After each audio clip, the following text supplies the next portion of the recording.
Hi guys, welcome back to the channel. Hope you like that little bit of running with the Class 37. Can't beat a 37, I say. Alright, don't like the sound of my own voice, so I'm not going to rattle on for too long. But here is the baseboard that I've been talking about, which will be the new layout. At home, that's Ashford North. For all my followers, you know, and it's I know I've still got a fair bit to do on that, but I'm hoping maybe I would love to exhibit a layout at a couple of our exhibitions this year. One sort of around the middle of the year, I think May, June, and the other one in November. So I want to build an exhibition layout. This is going to, at home, the track plan is designed so it will connect nicely to Ashford North, but I'm not going to give away the theme that I'm thinking of for this layout, and the style. We'll run through quickly a track plan. I will tell you now, I had fun with my winter experiment, but this scene is not going to be set in winter, so there's not going to be snow. Effectively,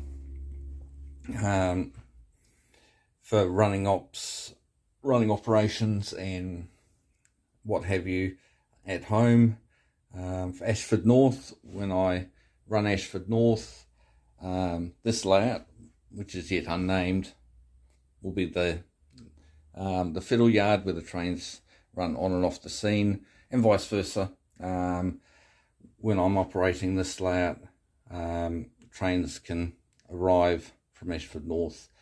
For an exhibition, I'm going to build probably just a 1 or 2 road compact staging yard in a box style, so to hide the workings from the public.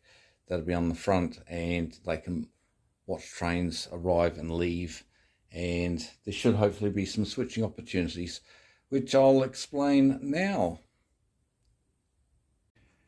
Alright, quick explanation of the proposed track plan. The caveat is that it may change as we go along.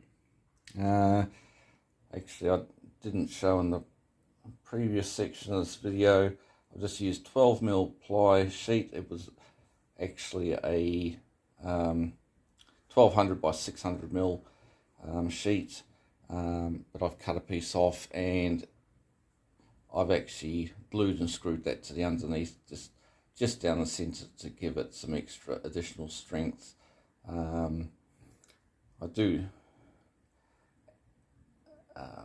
like using ply. I haven't used it for a while. I used pine on the other layout, and I've used some pine strip, which is 45 by 19mm, I think, around there and across the back. I've just got to add one more bracing piece underneath when I get some more. So yeah, so the plan will be,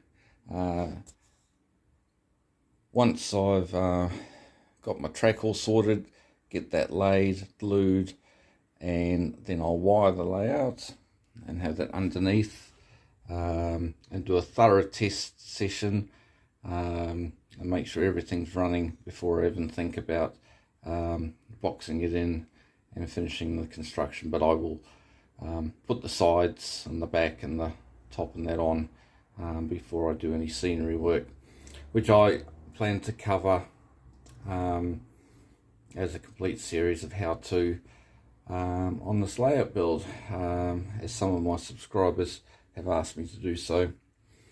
Alright, yeah, so from here I plan to use a Pico Y point, a long radius, so won't go out too far.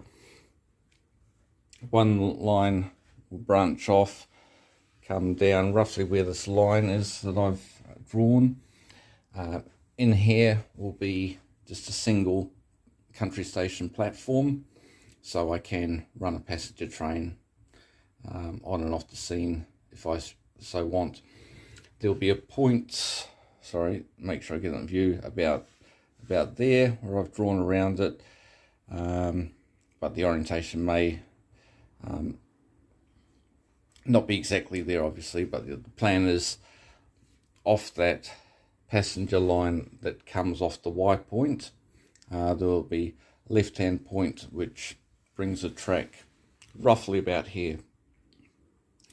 And I'm going to reuse my TMD building, which I scratch built for Ashford North, which some of you guys have seen in the earlier videos. Is going to be used on this layout because there's no TMD on Ashford North. They'll probably it'll be converted so there's only one road into the maintenance shed, and one of the doors may be blocked up. Probably a small fueling station just outside it, and the ability will be to stable one locomotive in the shed and one on the road before the point. So that will go onto there. So and then on the other leg of the Y point, it's going to branch out here, and there'll be one line going to the end for the industry that I have in mind, which I'm not going to reveal just at the moment. And this point here, Pico point, I try and recycle and reuse points I've taken off.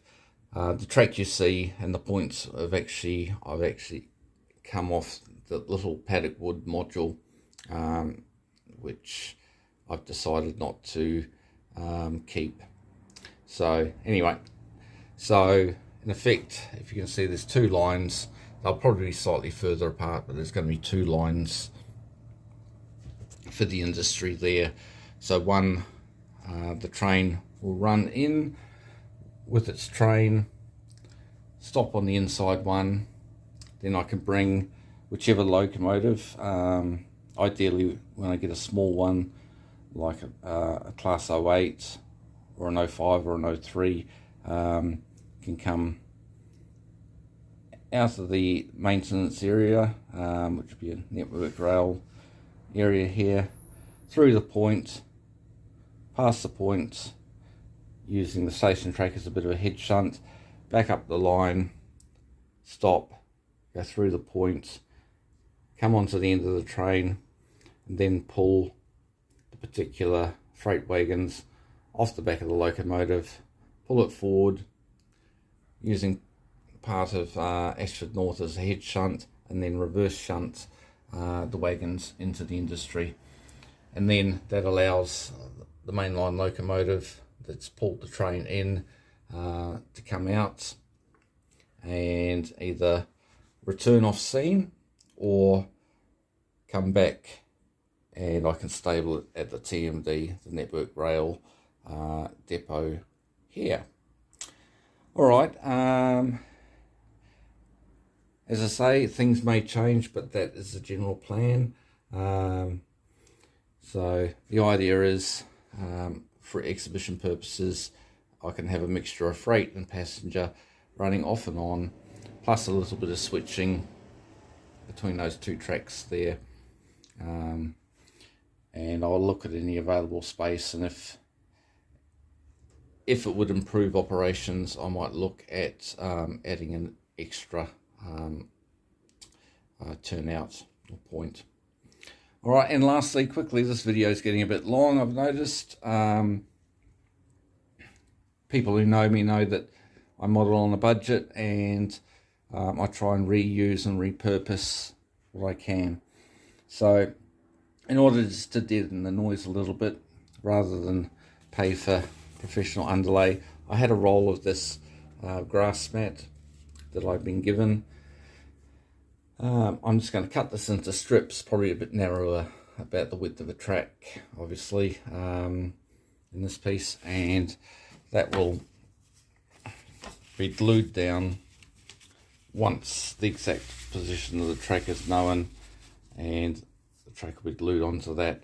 And that, I've used it before, it works quite effectively. The track should and ballast should still stick to it, and that just actually does a remarkably good job of just deadening the sound. It's not so vital because my locos are all basically sound, and they will all, even the 419 is going to get sound in the next few months.